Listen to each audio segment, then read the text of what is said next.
कोंडकातर रस्त्यावरती झालेला अपघात 2 दिवसापूर्वी जिथं एक मुलीची बळी पडली होती, त्यासाठी आज राष्ट्रवादी काँग्रेस पार्टी शरदचंद्र पवार गट यांचे शहर अध्यक्ष यांच्या वतीने आंदोलन करण्यात आलं आहे।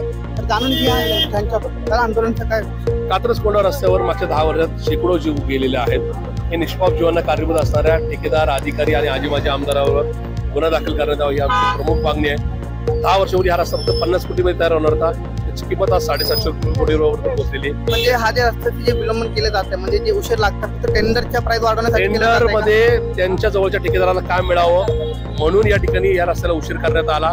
10 वर्षापूर्वी हा रस्ता 50 कोटीमध्ये तयार होणार होता, आज त्याला 750 कोटी रुपये जात आहेत। इथल्या रस्त्यावरचे आमचे जेवढे लोकप्रतिनिधी आहेत, आमच्या भगिनी अमृताई बाबर असतील किंवा खाली मागच्या काळात जे राष्ट्रवादीचे बाकीचे नगरसेवक होते, त्यांनी सातत्याने मागणी केली होती की हा रस्ता लवकर पूर्ण करा।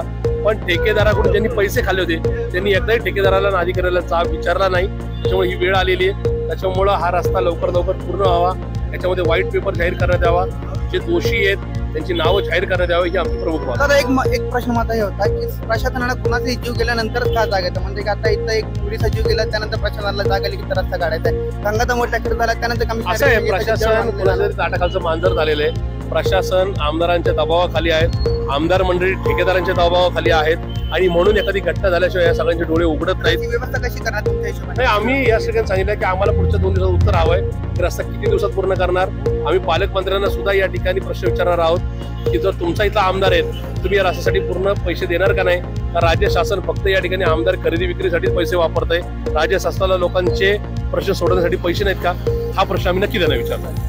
कॅमेरामॅन सोबत मी शिवनाथ खाली